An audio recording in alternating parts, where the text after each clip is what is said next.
Bismillah. Assalamualaikum warahmatullahi wabarakatuh. Waalaikumsalam warahmatullahi wabarakatuh. Baik, bagaimana kabarnya hari ini anak-anak? Sehat semua ya? Sehat. Badannya dirapikan dulu badannya. Bagus ya. Baik. Kita kehadiran dulu. Siapa teman kita yang tidak hadir? Siapa? Aslan. Kenapa? Sakit. Sakit ya. Ya kita doakan. Semoga teman kita yang sakit cepat sehat kembali.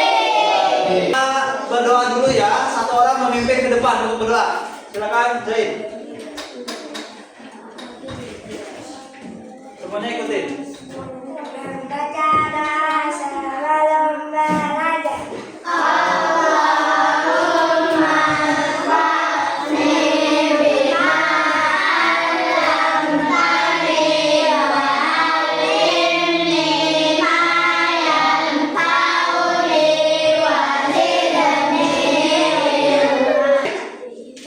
Sebelum kita memulai, kita menyanyikan lagu Indonesia Raya bersama-sama ya.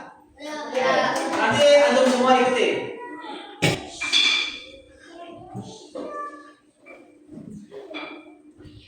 Indonesia tanah airku, tanah tumpah darahmu. Di sana aku berdiri dari andung ibuku. Indonesia bangsaku, bangsa dan tanah airku. Marilah kita bersatu,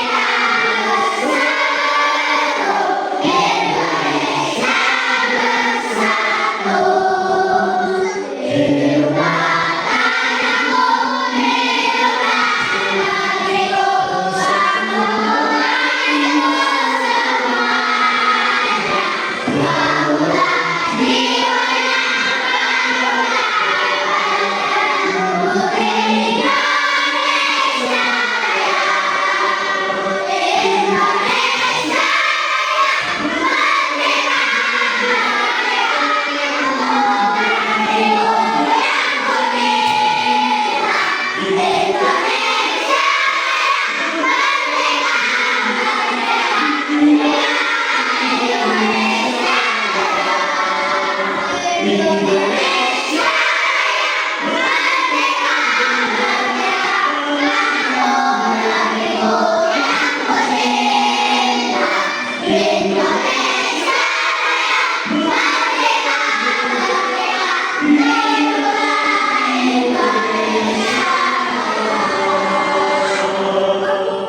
Baik, perhatikan teman-teman semuanya. Hari ini ada yang tahu kita belajar apa? Apa? Oke, coding dan kecerdasan artifisial. Siapa yang tahu tentang coding? Coba kan apa? Membuat game. Oke, ada lagi. Membuat aplikasi. Membuat program. Oke, ada lagi. Membuat aplikasi, betul ya. Yang antum sampaikan adalah betul. Yang membuat program tadi, membuat games, ya, kemudian membuat aplikasi, betul. Tapi di sini di kelas 5 kita akan belajar coding yang sederhana. Ya. Pelajaran coding yang sederhana. Baik. Kita akan sampaikan atau kita akan mempelajari terkait tujuannya. Pertama yaitu semua peserta didik ya, mengetahui dasar-dasar berpikir komputasional. Ya. Kedua, ya, peserta didik mengetahui tahapan-tahapan berpikir komputasional. Ada yang tahu apa komputasional? Ada yang tahu? Apa? Coba. Berpikir maksimal. Ada lagi? Oke. Artinya apa? Kita bisa mengerjakan sesuatu secara efektif dan efisien, ya. Dan pikiran kita seperti kita saat mengerjakan komputer, ya. Paham? Oke. Kita lihat video tentang berpikir komputasional.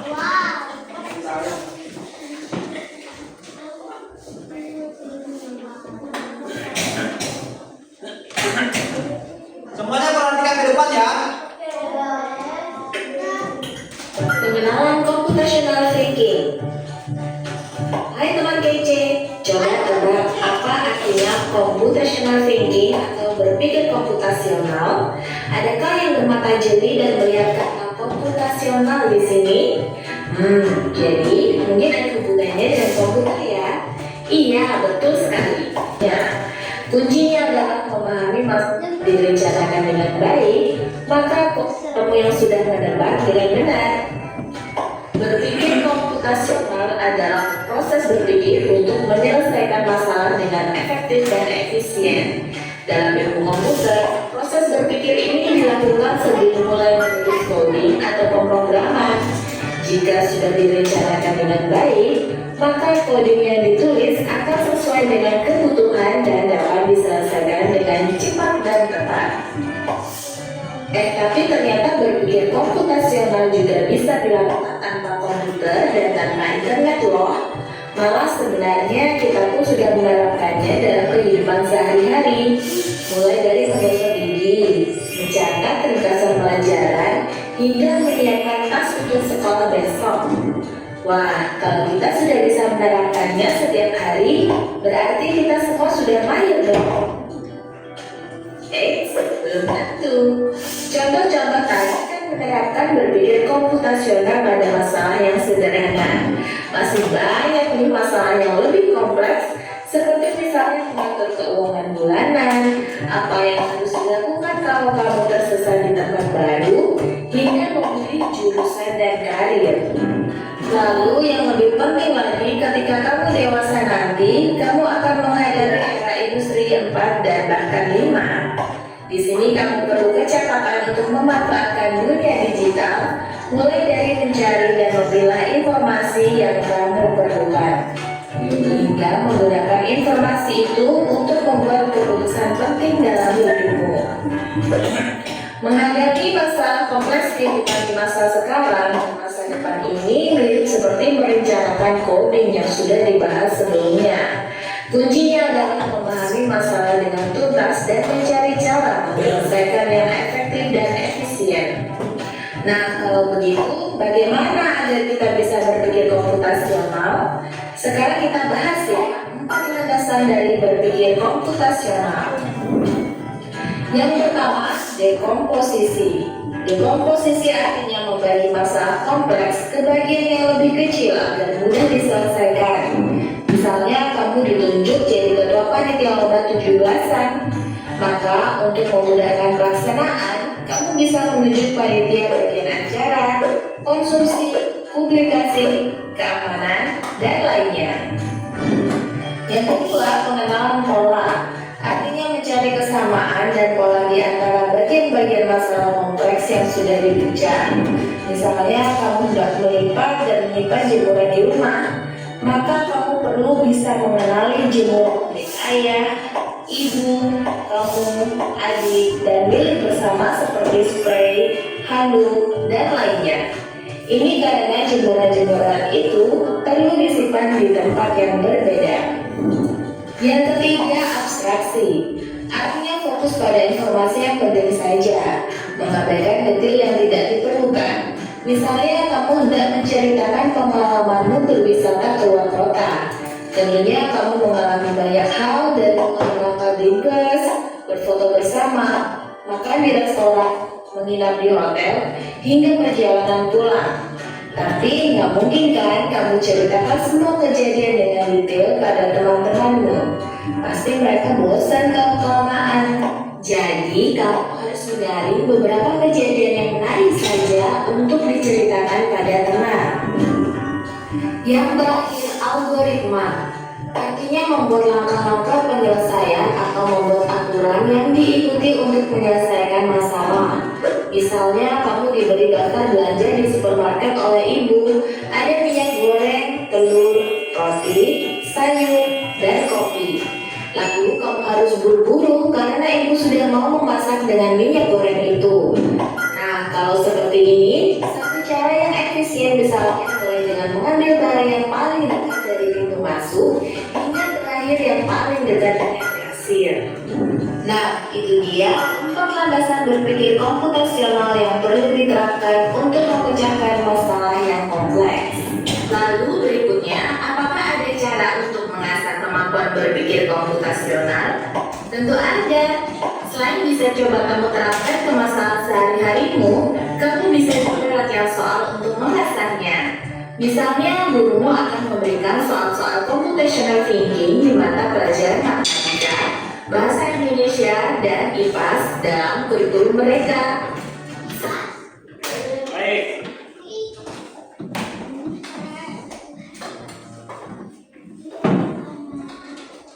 Baik, anak-anak semuanya perhatikan. Tadi sudah dijelaskan ya. Ada berapa jenis berpikir komputasional? 4. 1. Dekomposisi, betul. Yang kedua, abstraksi, betul. Yang ketiga, menalar pola.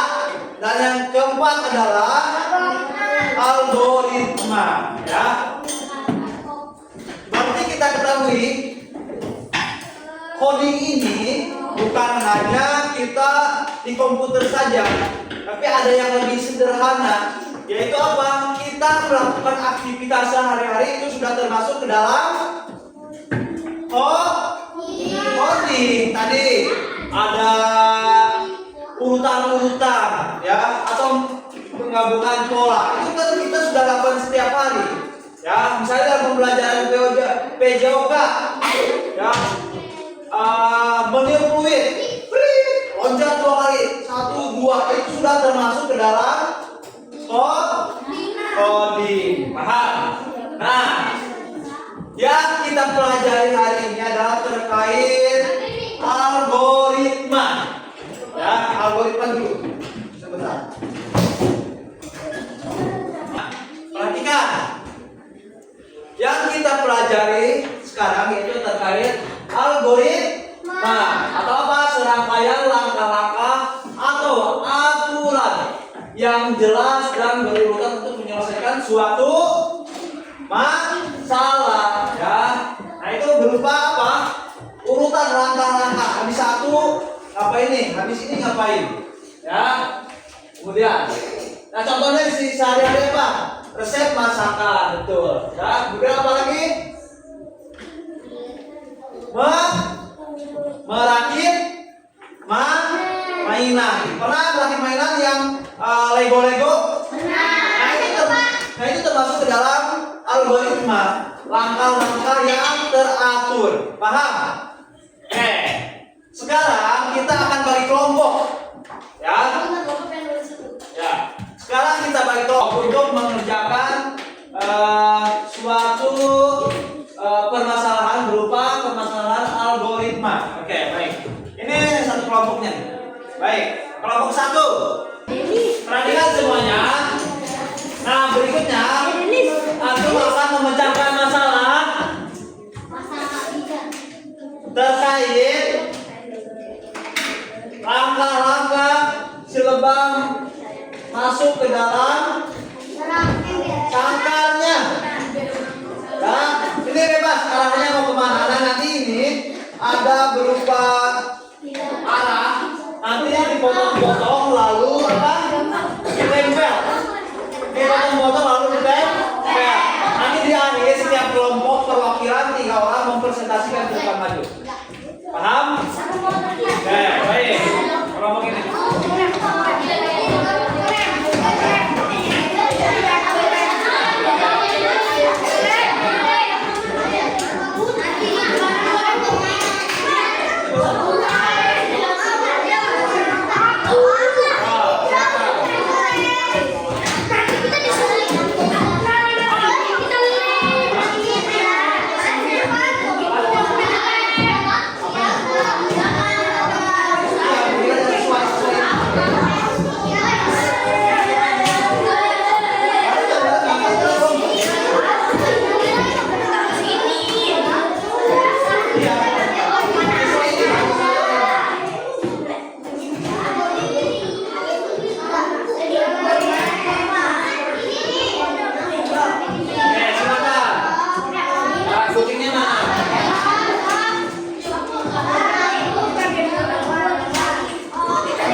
bagaimana pekerjaan temannya? Mantap. Oke.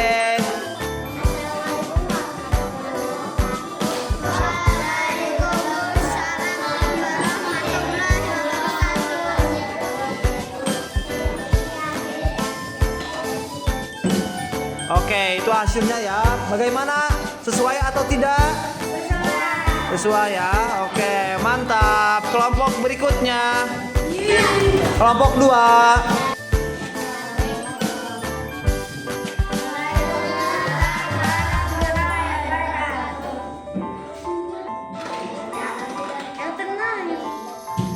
Oke, bagus ya, Masya Allah. Silakan duduk.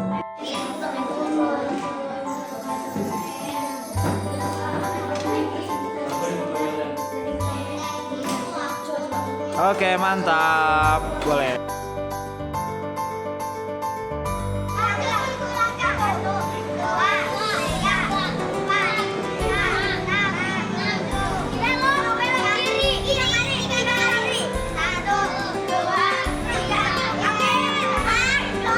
Ambil bolanya. Pindahin.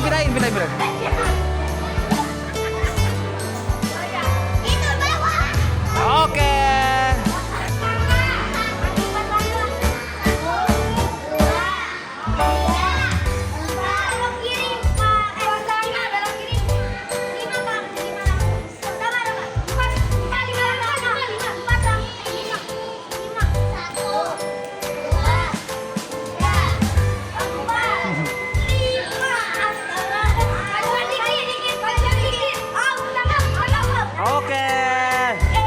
Oke, gantian.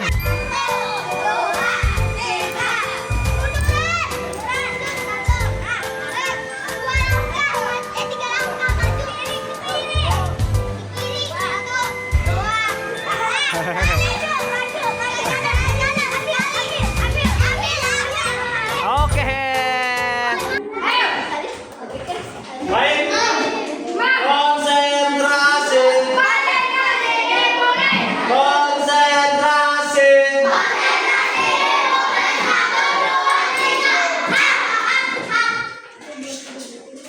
Baik, teman-temanku semuanya. Tadi kita sudah melakukan membuat proyek ya, membuat urutan langkah-langkah dalam melakukan atau mengurutkan terkait dari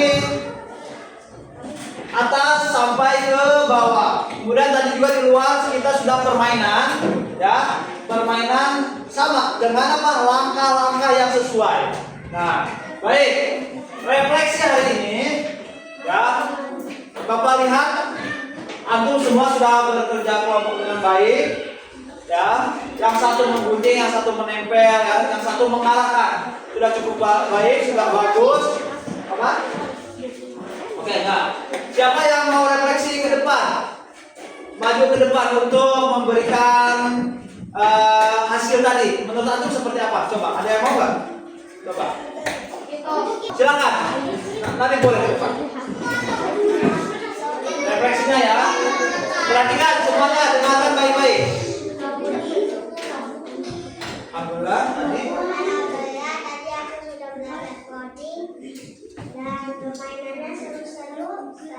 Oke, mantap, bagus. Sip. Baik ya. Baik, sekarang bukan air itu.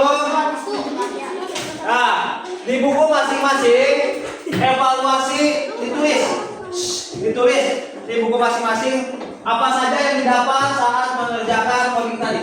Silakan ditulis di sini. Silakan. Bapak beri waktu 2 menit. Evaluasinya seperti apa? Maksudnya evaluasinya ini ditulis. Tadi kita belajar algoritma artinya apa dan sebagainya apa, gitu ya? Udah. Nah, sekarang gitu ya, oke. Sip. Oke, udah ya, sip.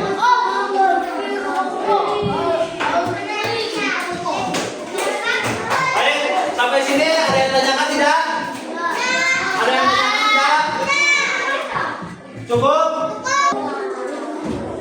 Baik, perhatikan, ada yang tanyakan tidak? Oke, kalau tidak ada, terima kasih atas perhatiannya. Sampai berjumpa lagi di pekan depan. Kita tutup dengan doa kafaratul majlis.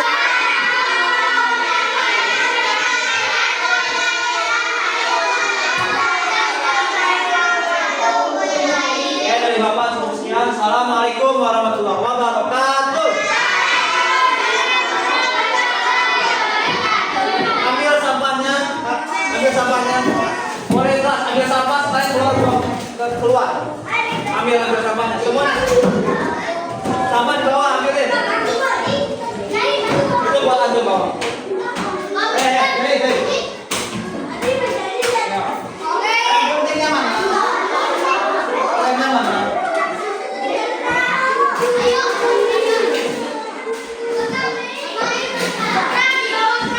Sampahnya.